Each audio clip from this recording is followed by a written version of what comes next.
Hi every one. ഇന്നത്തെ വീഡിയോയിലൂടെ നമ്മൾ പറയുന്നത് നമ്മളുടെ വീട്ടിൽ ഉപയോഗിക്കാതെ കിടന്ന ബയോഗ്യാസ് പ്ലാന്റിനെ നമ്മൾക്ക് എങ്ങനെ റീസ്റ്റാർട്ട് ചെയ്യാൻ പറ്റും. അതായത് കുറേ നാളായിട്ട് നമ്മൾ ഒരുപക്ഷെ ഉപയോഗിക്കാതെ കിടന്ന് അല്ലെങ്കിൽ അതിനകത്ത് ആസിഡ് അക്യുമുലേഷനായി pH ഒത്തിരി താന്നു പോയ ഒരു ബയോഗ്യാസ് പ്ലാന്റിലെ അല്ലെങ്കിൽ ഒരു സോർ കണ്ടീഷനിലുള്ള ഒരു ബയോഗ്യാസ് പ്ലാന്റിനെ നമ്മൾക്ക് എങ്ങനെ റീസ്റ്റാർട്ട് ചെയ്യാം എന്നുള്ളതിനെ പറ്റിയുള്ള ഒരു ചെറിയൊരു വീഡിയോ ആണ് ഇന്നത്തെ വീഡിയോ. അപ്പോൾ ആദ്യമായിട്ട് തന്നെ നമുക്ക് അതിനായിട്ട് വേണ്ടത് കൗഡങ്, ഫ്രഷ് കൗഡങ് നമുക്ക് കിട്ടാൻ പറ്റുമെങ്കിൽ ഒരു 25 കിലോ 20-25 കിലോയ്ക്ക് അടുത്ത് കൊണ്ടുവരിക. ഇനിയിപ്പം നമുക്ക് ഫ്രഷ് കൗഡങ് അവൈലബിൾ ആയിട്ടില്ല എന്നുണ്ടെങ്കിൽ നമ്മളുടെ അറിയാവുന്ന നമ്മളുടെ സർക്കിളിലുള്ള ആരുടെയെങ്കിലും വീടുകളിലോ അല്ലെങ്കിൽ എവിടെയെങ്കിലും ഒരു ബയോഗ്യാസ് പ്ലാന്റ് നല്ലതുപോലെ വർക്ക് ചെയ്യുന്ന ഒരു ബയോഗ്യാസ് പ്ലാന്റിൽ നിന്ന് വരുന്ന സ്ലറി ഉണ്ടല്ലോ, ആ സ്ലറി നമുക്ക് കൗഡങ്ങിന് പകരമായിട്ടാണേലും നമുക്ക് ഉപയോഗിക്കാം.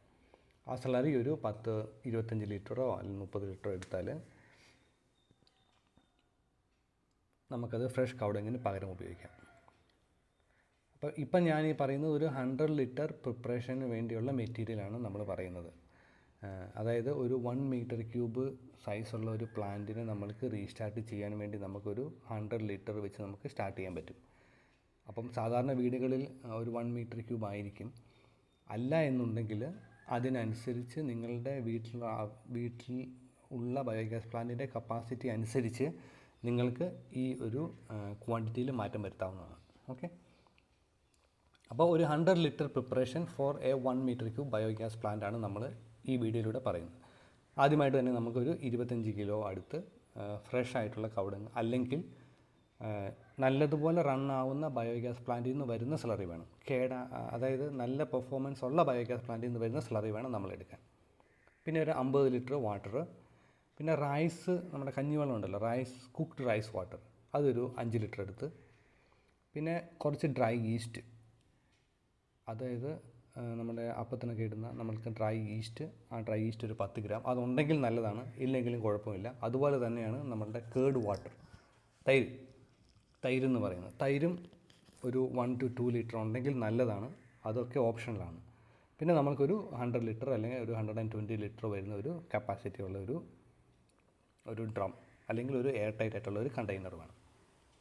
അപ്പോൾ ആദ്യമേ തന്നെ നമ്മൾ ചെയ്യേണ്ടത് എന്നാന്ന് ചോദിച്ചാൽ, നമ്മളുടെ ഈ ഫ്രഷ് ആയിട്ടുള്ള കൗഡങ്ങും നമ്മുടെ വാട്ടറും, ഈ വാട്ടർ എടുക്കുമ്പോൾ പ്രത്യേകം ശ്രദ്ധിക്കണം, ക്ലോറിനേറ്റഡ് വാട്ടർ ആവാതെ നാച്ചുറൽ വാട്ടർ യൂസ് ചെയ്യാൻ ശ്രദ്ധിക്കുക. അത് രണ്ടും കൂടെ നമ്മളൊരു സ്ലറി ആക്കുക. ആ സ്ലറി ആക്കുമ്പോൾ അതിനകത്ത് എന്തെങ്കിലും കച്ചീരയോ അല്ലെങ്കിൽ എന്തെങ്കിലും ഇൻഡൈജസ്റ്റ് ആയിട്ടുള്ള എന്തെങ്കിലും മെറ്റീരിയൽസ് ഉണ്ടെങ്കിൽ അത് റിമൂവ് ചെയ്യുക. ഓക്കെ, അത് നല്ലപോലെ ഒന്ന് മിക്സ് ചെയ്തൊരു സ്ലറി ആക്കി നമ്മൾ ഒരു 3-4 ദിവസത്തേക്ക് നമ്മൾ ആ ഡ്രമ്മിനകത്ത് അടച്ചു വെക്കാം. എന്നിട്ട് അതൊന്ന് ദിവസം ഒന്ന് ഇളക്കി കൊടുക്കുക. അത് ഒരു 3 ദിവസം അല്ലെങ്കിൽ ഒരു 4 ദിവസം കഴിഞ്ഞിട്ട് നമ്മൾക്കതിനകത്തേക്ക് കുറച്ച് ഓർഗാനിക് ബൂസ്റ്ററും അതുപോലെ തന്നെ മൈക്രോബിയൽ ബൂസ്റ്ററും നമുക്ക് ആഡ് ചെയ്യണം. ഈ ഓർഗാനിക് ബൂസ്റ്റർ എന്ന് പറഞ്ഞാൽ നമ്മളുടെ അതിനകത്തുള്ള ബാക്ടീരിയകൾക്ക് വളരാനുള്ള സാധനങ്ങൾ, അതായത് നമ്മൾ കഴിക്കുന്ന ഫുഡ് പോലെ അവർക്ക് വേണ്ട ഫുഡുകൾ. അപ്പോൾ അത് ഏറ്റവും നന്നായിട്ട് കൊടുക്കുന്നത് നമുക്ക് റൈസ് വാട്ടർ കൊടുത്താലും മതി. അതാണ് നമ്മൾ ആദ്യം പറഞ്ഞ 5 ലിറ്റർ റൈസ് വാട്ടർ. അല്ലെങ്കിൽ നമുക്ക് ശർക്കരയാണെങ്കിലും കൊടുക്കാം, നോ പ്രോബ്ലം. ശർക്കര അല്ലെങ്കിൽ കഞ്ഞിവെള്ളം, അല്ലെങ്കിൽ സോഫ്റ്റ് ആയിട്ടുള്ള വെജിറ്റബിളിൻ്റെ വേസ്റ്റുകളാണെങ്കിലും അത് വളരെ കുഞ്ഞായിട്ട് അരിഞ്ഞിട്ട് നമുക്ക് കൊടുക്കാൻ പറ്റും. ഓക്കെ, ഇതാണ് നമ്മൾ ഓർഗാനിക് ബൂസ്റ്ററായിട്ട് നമ്മൾ കൊടുക്കുന്നത്. അതായത് നമ്മൾ കൗഡങ് അല്ലെങ്കിൽ ഒരു ആക്ടിവേറ്റഡ് ബയോഗ്യാസ് പ്ലാന്റിൽ നിന്നുള്ള സ്ലറി നമ്മൾ എടുത്ത് നമ്മളുടെ കണ്ടെയ്നറിനകത്ത് വെച്ച് ടൈറ്റ് ചെയ്ത് വെച്ചു. ഒരു 3 ദിവസം റെസ്റ്റ് ചെയ്ത് കഴിഞ്ഞിട്ടാണ് നമ്മൾ ഈ ഓർഗാനിക് ബൂസ്റ്ററും അതേപോലെ തന്നെ മൈക്രോബിയൽ ബൂസ്റ്റർ ആഡ് ചെയ്യുക. അപ്പോൾ ഈ മൈക്രോബിയൽ ബൂസ്റ്ററിനകത്ത് നമ്മൾ പറഞ്ഞിരിക്കുന്നത് കേർഡ് വാട്ടറും അല്ലെങ്കിൽ ഈസ്റ്റും ആഡ് ചെയ്യാം. ഓക്കെ, കേർഡ് വാട്ടർ ആണെങ്കിൽ ഒരു 1-2 ലിറ്റർ, ഈസ്റ്റ് ആണെങ്കിൽ ഒരു 10 ഗ്രാം ഈസ്റ്റും കൂടെ മിക്സ് ചെയ്യുക. ഇത്രയും ചെയ്ത് കഴിഞ്ഞിട്ട് നമ്മളതിനെ ടൈറ്റായിട്ട് സീൽ ചെയ്യുക.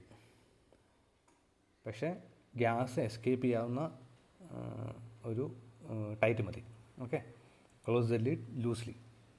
അത് കഴിഞ്ഞിട്ട് നമ്മൾ ഈ മിക്സ് ചെയ്ത ഈ കണ്ടെയ്നർ ഉണ്ടല്ലോ, അത് അത്യാവശ്യം നല്ലപോലെ ചൂടാവുന്ന, നല്ലപോലെ വെയിലടിക്കുന്ന സ്ഥലത്ത് വേണം നമ്മൾ ഈ സാധനം വെക്കാൻ.